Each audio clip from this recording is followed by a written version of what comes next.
The following program deals with a controversial subject.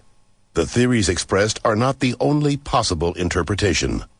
Viewers are invited to make a judgment based on all available information.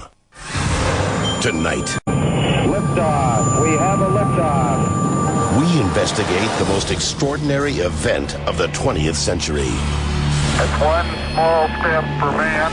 Man landing on the moon. One giant leap for mankind. But believe it or not, some people say it never happened. This whole thing was a fake.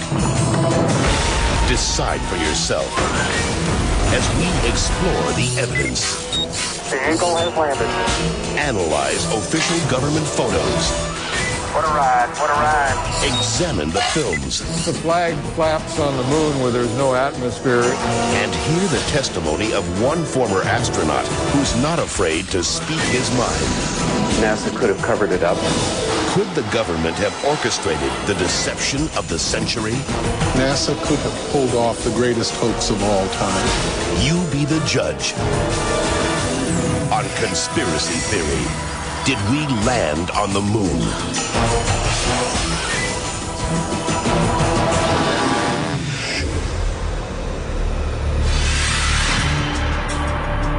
On July 16th, 1969, America held its breath. 10, 9, ignition sequence start. 6,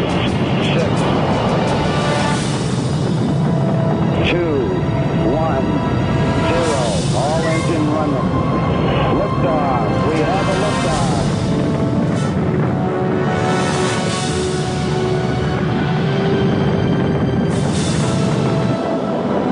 Apollo 11 blasted into space, beginning its 250,000-mile journey to the moon.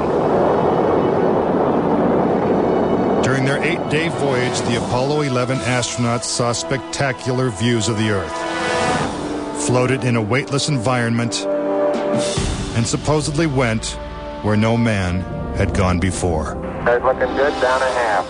Lights on, picking up some dust. 4 forward, drift into the right a little. Contact light. Okay, engine stop. We copy you down, Eagle. Houston, Tranquility Base here. The Eagle has landed. But did it? Did they really land on the moon? Most of us think so. Millions of people watched on television as the lunar lander touched down, and these unforgettable words were spoken. It's one small step for man. One giant leap for mankind. But even today, there are those who claim that believing in man's one small step requires one giant leap of faith. Bill Casing was an analyst and engineer at Rocketdyne, the company that designed the Apollo rockets. There were many problems that evolved during the 60s that led people to believe that we're never going to make it to the moon.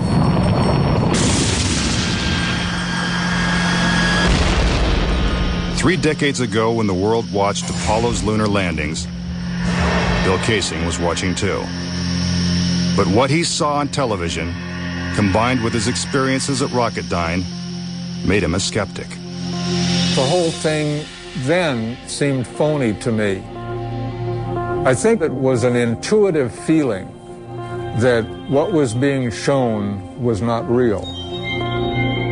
As he studied the footage more closely, he was shocked to find several inconsistencies. Casing observed that despite the clarity of deep space, the stars were missing from the black lunar sky. He saw the American flag waving, even though there is no air on the moon. And he discovered that there was no blast crater beneath the lunar lander, where its powerful rocket engine had fired. This evidence convinced Casing that we never sent a man to the moon. But NASA dismisses these charges. There are always going to be people who believe some outlandish theories, and the notion that we somehow were able to fake the lunar missions is pretty outlandish. As outlandish as it might seem, it has been estimated that as many as 20% of Americans believe we never went to the moon. But how could anyone think that one of the greatest moments in human history is a hoax? Is it really possible that NASA deceived the world? According to a former astronaut, it's entirely possible. Regarding the Apollo mission, I can't say 100% for sure whether these men walked on the moon. Brian O'Leary was a NASA astronaut in the 1960s and served as a science advisor during the Apollo moon missions. It's possible that NASA could have covered it up just in order to cut corners and to be the first to allegedly go to the moon. Was getting to the moon first so important that our government would consider faking it? To find the answer, we have to go back 40 years, to a time when America and the Soviets were locked in a struggle for world domination.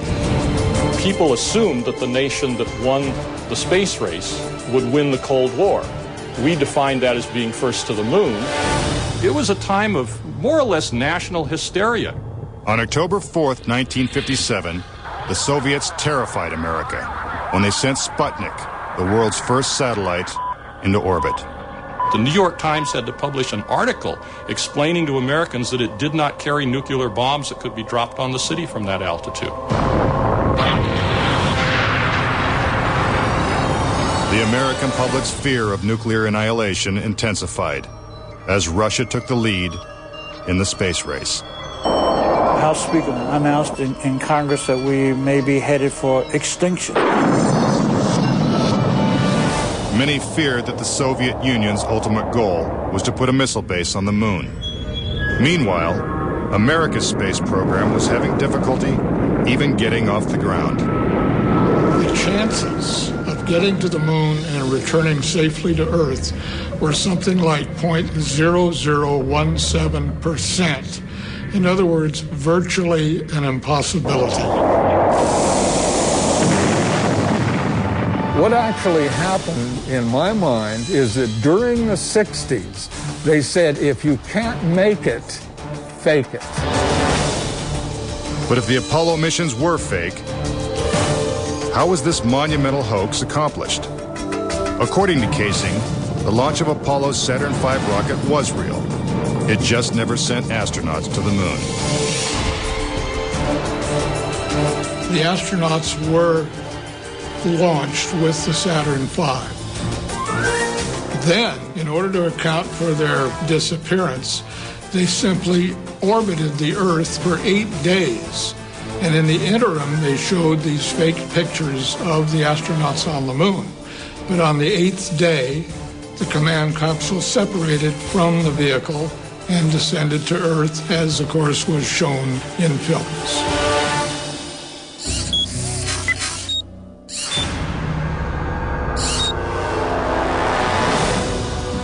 This theory inspired the 1978 movie Capricorn 1, in which the government attempts to fool the world by faking a mission to Mars. We do not claim this planet in the name of America. We claim it in the name of all the people of the planet Earth. The Apollo footage is strikingly similar to the scenes in Capricorn 1. Producer Paul Lazarus suggests that the film's plotline could be more fact than fiction. I believe, had they wanted to, that NASA could indeed have pulled off the greatest hoax of all time, never sent anyone to the moon, and recreated it in a television studio. And I believe it could have been done at that time. The technology was in place. The footing is solid. The surface seems powdery. Surface is fine and powdery. I can pick it up loosely with my toe. What we put up on the screen was our own simulated version of whatever we could do within a $4.8 million budget. But with NASA's $40 billion budget, Casing believes they had the resources to pull off a hoax if they couldn't make it to the moon. The reason I believe that NASA and the government faked the moon landing was basically it was technically impossible to do it. And they simply had to come up with some sort of alternative that they felt the public would believe. Casing theorizes that the lunar landings were actually filmed in Nevada's high desert, at the top secret military base known as Area 51. Area 51 is one of the most heavily guarded facilities in the United States. If you went in and tried to get some information, you could be shot and killed without any warning. Russian spy satellite photos of Area 51 reveal not only a series of hangars that resemble movie sound stages, but also barren moon-like areas which coincidentally are covered with craters. Compare this photo of a lunar crater allegedly taken from the moon's orbit by Apollo 10 with this satellite photo of a crater at Area 51. Even astronauts acknowledge the similarity of the terrain. It has a stark beauty all its own. It's like much of the high desert of the United States. Could billions of people really have been fooled into thinking the Nevada desert was the moon? Casing believes it's possible, and maybe the real reason Area 51 is so heavily guarded. This is a very secret base, and with good reason, because undoubtedly the moon sets are still there. And if they are, no one's getting a look at them anytime soon. Up next. Tranquility Base here. If the lunar module landed with 10,000 pounds of thrust, why is there no blast crater? Plus, was this footprint really made on the moon? And later, 10 astronauts die under strange circumstances. How far could the conspiracy reach? Find out when Conspiracy Theory returns.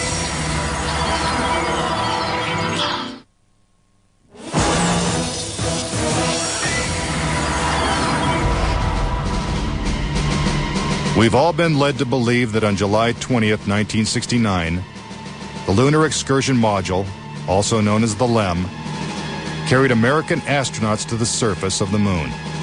But could it have simply been a prop lowered by wires onto a movie set?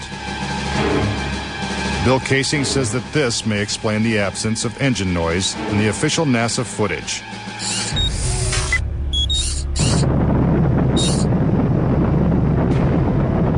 The noise level of a rocket engine is up into the 140, 150 decibel range. In other words, enormously loud. How would it be possible to hear astronauts' voices against the background of a running rocket engine?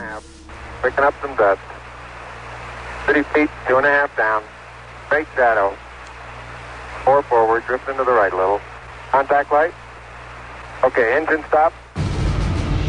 Is this evidence that the footage is actually fake?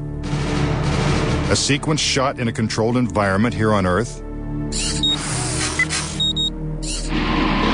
Just months before this historic landing, a prototype LEM was flight tested at Ellington Air Force Base. While NASA cameras record the test flight, Neil Armstrong struggles to control the unwieldy craft. Then, at approximately 300 feet, the lander flies wildly out of control. At the last second, Armstrong ejects.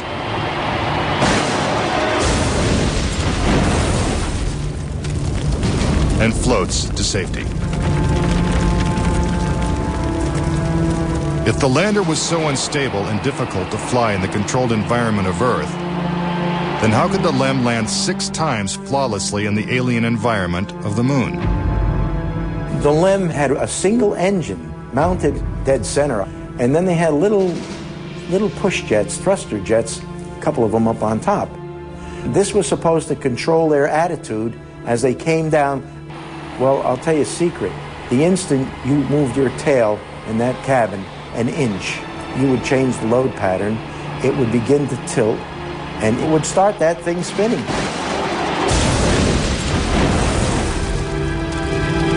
The arguments that have been arrayed on the side of those who believe that the lunar landings were a hoax are very elaborate, and they have to be to support a theory like this. In the end, there's one set of evidence that is irrefutable, and that is that there are footprints, boot prints, still on the lunar surface. But conspiracy theorists say that the footprints themselves are suspicious. The surface appears to be very fine-grained as you get close to it. It's almost like a powder. To have a powerful rocket engine blast the surface of the moon, blasting away all of the dust, and then find footprints surrounding the lunar lander, that to me would be an impossibility. Photo after photo reveals that the lunar surface surrounding the LEM is covered with footprints. But Casing says there's something even more difficult to explain. The fact that there's no blast crater under the LEM is one of the most conclusive pieces of evidence that I find supporting the hoax. In fact, no sign of a blast crater is visible for any of the 6 lunar landings. But LEM specialist Paul Fiel says he can explain why the lunar module left no crater when landing on the moon. The amount of thrust that you need coming out of the bottom of the descent engine is about 1,500, 2,000 pounds of thrust. And all that does is just push dust away. There's no burning or anything like that. Yet NASA's own scientific illustrations clearly depict a blast crater.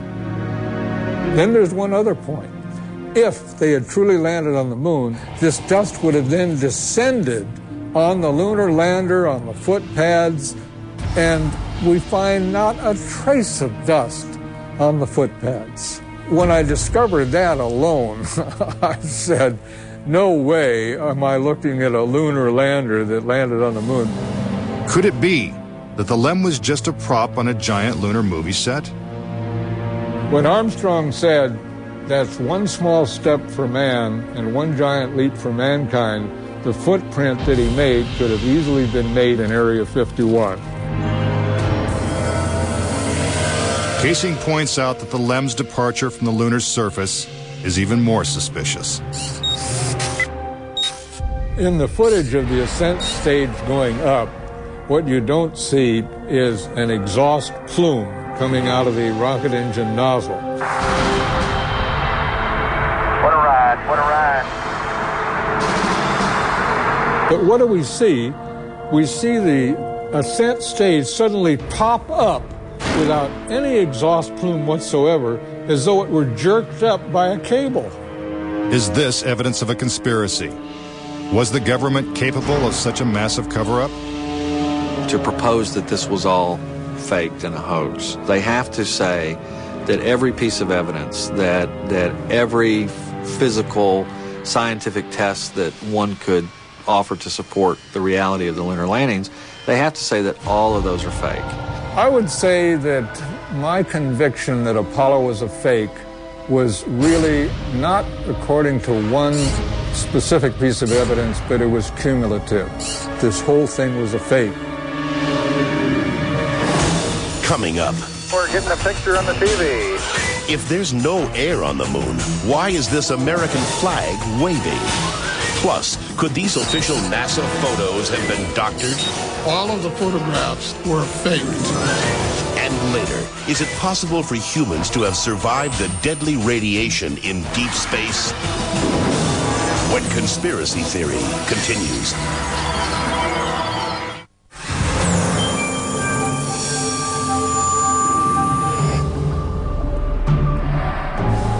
If the moon landings were actually filmed on a movie set, then where's the evidence? According to David Percy, an award-winning filmmaker and photographer, the proof is in NASA's own lunar photos and video. Our research suggests that images of the Apollo landings are not a true and accurate record. In our view, the Apollo pictures were faked. Many of the images are replete with inconsistencies and anomalies. In fact, Percy claims that when examined, these images suggest that man never went to the moon at all. This famous scene of man taking his first steps on the lunar surface is one of the most recognizable in history. But why are such important images so grainy and hard to see? And we're getting a picture on the TV. You got a good picture, huh? NASA claims it's the result of 1960s technology. If you go back and look at it, The Apollo 11 mission was some pretty awful video by today's standards. These were ghostly images. It just did not look very real at all. And that was a function of the transmitter at the time, the camera at the time that we had available to us to fly on Apollo 11. But investigative journalist Bart Sabrell believes that NASA intentionally made the images hard to see. NASA orchestrated the hoax in a very unique way through television. They had one picture which they completely controlled, black and white, grainy, that convinced everybody we were on the moon. We had no reason to doubt it. They had complete reins over the pictures, over the sound. I mean, sad to say, it was easier than people believe. But despite the lack of clarity, conspiracy theorists see evidence suggesting that these images were staged. It's absolutely unreal. Although it appears that the astronauts are moving in the moon's gravity, which is 1/6 that of the Earth, Percy notes that when the speed of the film is doubled, the astronauts appear to be running as if in Earth's gravity.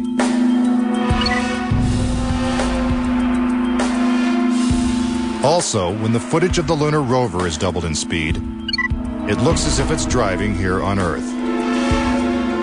But there's another reason some believe the Apollo missions were shot on Earth.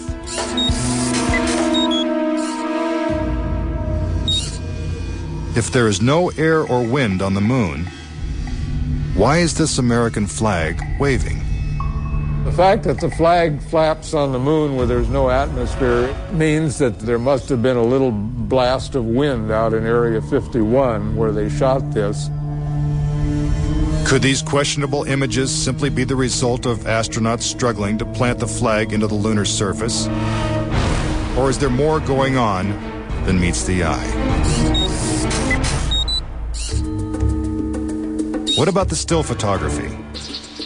Some say the design of the bulky spacesuits would have made it extremely difficult for the astronauts to operate their chest-mounted cameras. The man who designed these cameras is Jan Lundberg. Once on the moon, on the lunar surface, in the dress, in the life support system, you couldn't see the camera. They couldn't bend their head that far down. They had no viewfinder. They had to aim by moving their body. Click, click, click.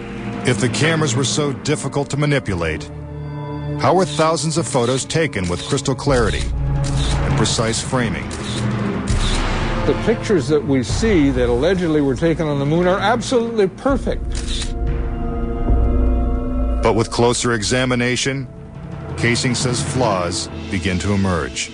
Unfortunately, errors were made which are now being discovered. Conspiracy theorists point out that lighting is a major flaw in the lunar photos. Case in point, on the moon, the astronauts' only source of light was the sun. They had no extra lighting, no flashes or things like that. Yet in this photograph from Apollo 14, the shadows are cast in different directions, suggesting multiple light sources.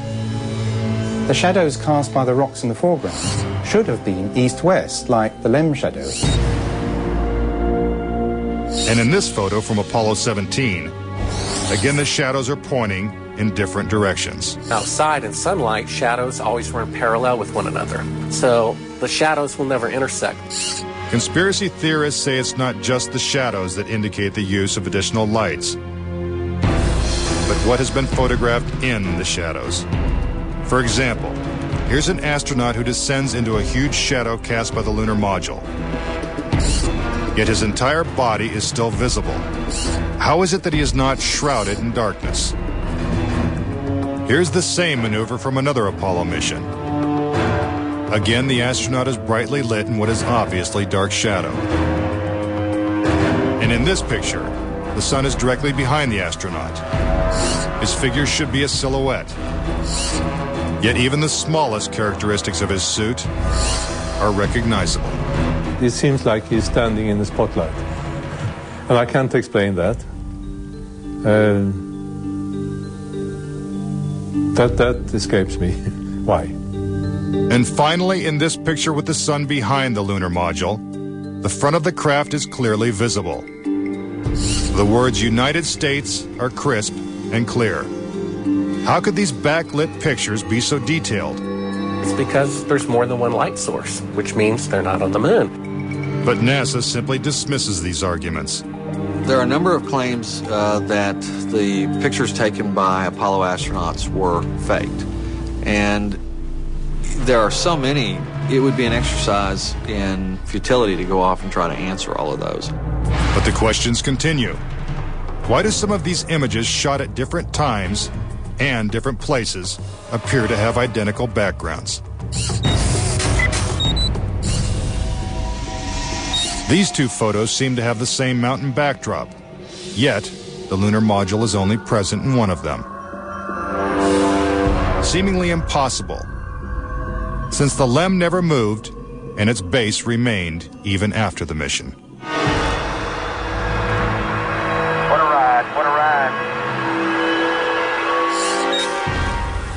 Some suggest the same artificial backdrop was used when shooting two entirely separate pictures. Background discrepancies are also apparent in the lunar video. The best evidence are some pictorial anomalies in the photographic record of the trip to the moon. There is one for Apollo 16 where the same shot, the same hill, appears in 2 different days. This tape was shot on what was reported to be the first of Apollo 16's lunar excursions. But it couldn't pick a better spot. And this video was from the next day at a different location. That is the most beautiful sight. NASA claims the second location was 2.5 miles away. But when one video is superimposed over the other, the locations appear identical.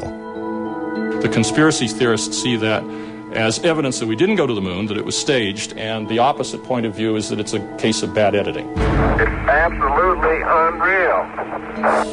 Conspiracy theorists claim that even closer examination of the photos suggest evidence of doctoring.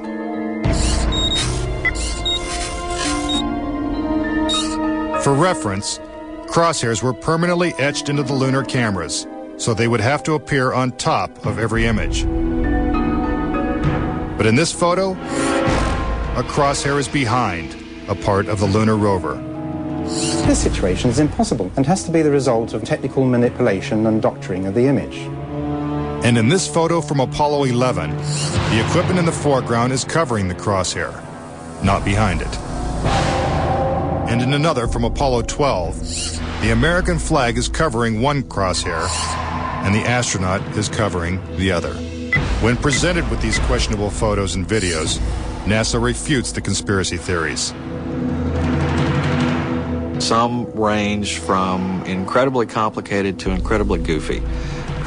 There are arguments that are wrong optically, they're wrong physically, they're wrong scientifically, they're wrong historically.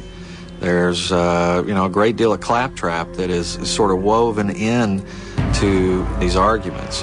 But despite what NASA says, conspiracy theorists still insist that Apollo was a hoax. When I looked at all the pictures and all the footage, I'm absolutely convinced, I bet my life on it, that we didn't go to the moon. I know for a fact that we didn't. Coming up next, tragedy strikes the Apollo program. The program could be stopped dead in its tracks. 3 astronauts die in a pre-launch simulation. But was it an accident? He was going to blow the whistle on the whole project. And later, could the astronauts have survived a trip into deep space? Before they got 1/2 way to the moon, they would have picked up a death dose of radiation. Next, on Conspiracy Theory.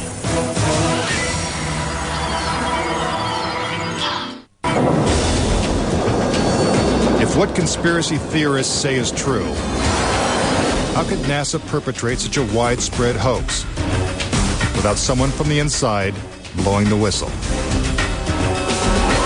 Virgil Gus Grissom was selected as one of the original 7 astronauts. A family man and a veteran of several space flights, he was a national hero and was likely to be the first man to walk on the moon. But Grissom was also an outspoken critic of the space program and was quoted as saying, "Someone's going to get killed." Unfortunately, Grissom's worst fears were soon realized. On January 27, 1967, 2 years before the first moon landing, Grissom and his crew boarded the Apollo 1 capsule for a full-scale simulation. The problems began almost immediately.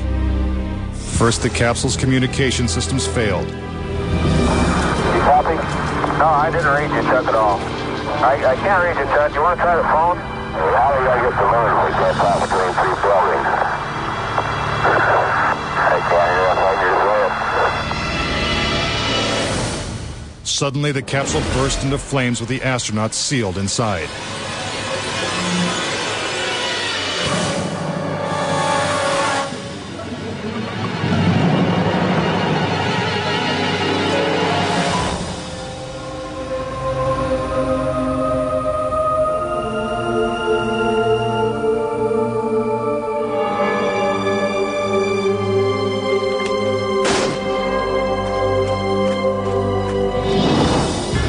Tragically, Gus Grissom, Ed White, and Roger Chaffee lost their lives before ever leaving the launch pad.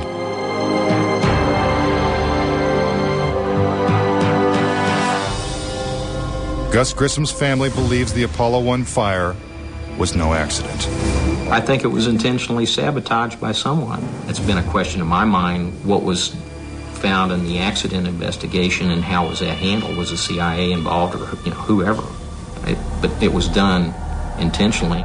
Grissom's family doesn't know who was responsible for his death or why it happened. But they say NASA knows the truth. Gus gave his life for this program, and I feel like that it is up to NASA to come forward and give us a direct answer to what really happened. Were Gus Grissom and the Apollo 1 astronauts victims of a tragic accident? Or were they intentionally silenced because they knew too much? We may never know. The cause of the fire is still a mystery, and the capsule remains locked away at a military base. But Grissom wasn't the only Apollo critic to meet with a suspicious and untimely death. Thomas Ronald Barron was a safety inspector during Apollo 1's construction. After the fire, Barron testified before Congress that the Apollo program was in such disarray that the United States would never make it to the moon. He claimed his opinions made him a target. Has there been any pressure on you by NASA? Nothing. We were, my wife and I were somewhat harassed at home when the first thing broke some time back, but it's gone away now. As part of his testimony, Barron submitted a 500-page report detailing his findings. There was a real fear that the program could be stopped dead in its tracks. Then exactly 1 week after he testified, Barron's car was struck by a train. Barron, his wife, and stepdaughter were killed instantly. I believe that Thomas Ronald Barron was murdered because he had the truth to tell about the Apollo project. Barron's report mysteriously disappeared, and to this day, it has never been found. But the Apollo program continued, and so did the string of untimely deaths. Between 1964 and 1967, a total of 10 astronauts lost their lives in freak accidents. These deaths accounted for an astonishing 15% of NASA's astronaut corps. To keep something that's a lie wrapped up and covered over, you've got to eliminate all the people that can talk about it. Could the government have gone this far to pull off such an elaborate hoax? NASA says it's impossible. There were probably 250,000 people who were directly involved in the Apollo program, and another 500,000 people beyond that. 750,000 people can't keep a secret like that. That's just not going to happen. But Bart Sabrell insists that most NASA employees knew nothing of the deception. Very few people at NASA knew. The thing is so departmentalized. You got the person building the bolts in Houston, or doing this in Seattle, or doing this in Florida. No one knows the full picture. So, you had no one seeing the full picture of anything except a handful of people. If the conspiracy theorists are right, and only a few people knew the whole story, then the truth may remain buried forever.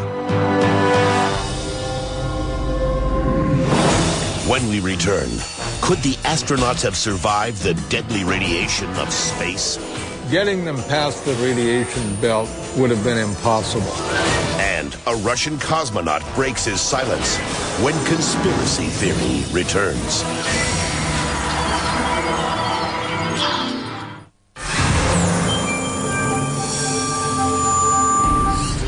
Suspicious deaths, evidence of doctored photos, and flags waving in the airless vacuum of space are not the only reasons to doubt that we ever went to the moon.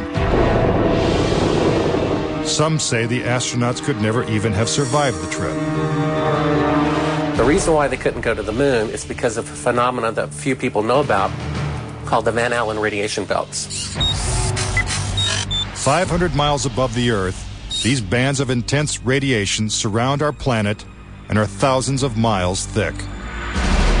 Any human being traveling through the Van Allen belt would have been rendered either extremely ill or actually killed by the radiation within a short time thereafter. Other than the Apollo missions, no other manned space flight has attempted to pass through this deadly radiation. Every manned mission in history, Gemini, Mercury, Skylab, the Space Shuttle, has been below the radiation belt, all except going to the moon. To protect the astronauts, the capsule would have needed 6 feet of lead shielding, according to physicist Ralph Rene. Obviously, the only shielding they had was the literally paper-thin outer hull of aluminum, and their suits consisting of glass fiber, some aluminum fibers, and silicon rubber. It's very interesting concerning radiation that the astronauts were protected by a thin film of aluminum when here on Earth they put a lead shield on us when they take a dental x-ray. Some theorize that if the Van Allen belts didn't kill the astronauts, even deadlier doses of radiation deeper in space would have. Violent explosions in the sun called magnetic storms flood space with intense radioactivity. A magnetic storm will come along, and that can increase the intensity of the radiation belts by maybe 1,000 times above what it was before. According to Rene, the Apollo 16 mission coincided with one of the sun's most intense storms ever recorded. Around the rotating sun came this immense flare, the biggest one of the 20th century. It went on for 3 or 4 days, all the while it's slowly rotating around. Although the effects of radiation are horrific, ranging from hair loss to cancer to death, the solar flares had no adverse effect on the Apollo 16 crew.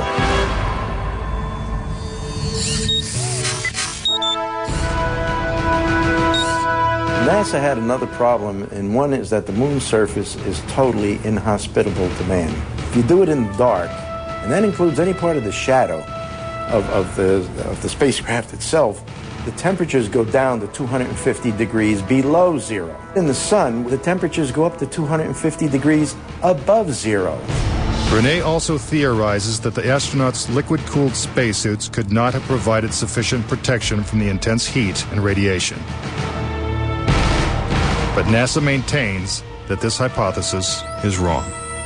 The claim that the radiation on the lunar surface would have incapacitated or hurt the astronauts, it's equal parts bad science and a bad understanding of how we went about designing the equipment. The spacesuits that they wore were incredibly tough and very resilient to lots of different things. If those suits do what NASA says they can do, then I want to see them suit up a guy or two, put him into 3 Mile Island, the pit there that's still hot, and have them clean up the mess. But they can't and they don't.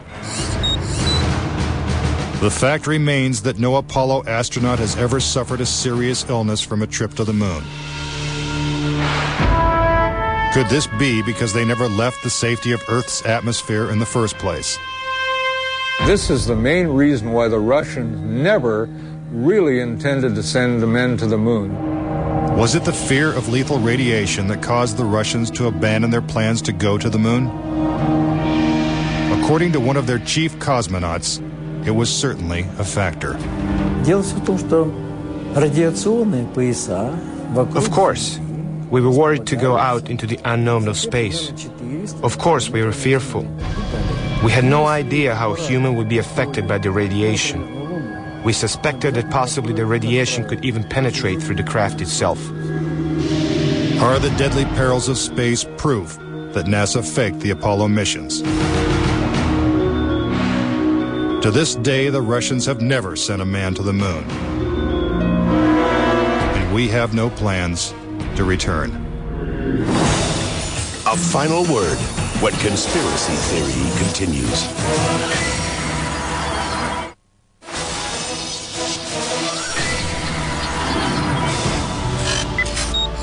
Now, various theories and explanations. Do you believe it's possible for our government to perpetrate such an incredible hoax? Is it conceivable that with its $40 billion price tag, the Apollo program was nothing more than the most expensive movie ever made? It is my personal belief, and I totally believe this after all the years of research I've done on this, that NASA never landed a man on the moon. I would say that anybody who believes that we did not go to the moon is an absolute nut. Anyone that wants to call me a kook or a nut or a crackpot, they're welcome to do that, but they're also welcome to go examine the evidence, which is everywhere. Bottom line, the United States went to the moon in the 1960s and the 1970s. End of story. Is there any way to put this controversy to rest once and for all? The only thing the experts agree upon is that the answer is 250,000 miles away. If NASA truly landed on the moon, remnants of the 6 successful Apollo missions would have been left behind. The base structures of the LEMs, the abandoned lunar rovers. Even the American flags would still be standing at each landing site. I would like to invite NASA and all of their supporters to simply take the most powerful telescope on Earth and see if there's a lunar lander there. If there's a lunar lander there, I'll never say another word about an Apollo hoax. If there's no lunar lander there, I'll rest my case. But no telescope exists that can examine the moon in such detail. Do objects from the Apollo missions remain on the moon in silent testimony? Or is the conspiracy theory true? In 2 years, Japan will send an orbiter to take close-up photos of the moon's surface. What will they find? Until then, the question remains, did we land on the moon?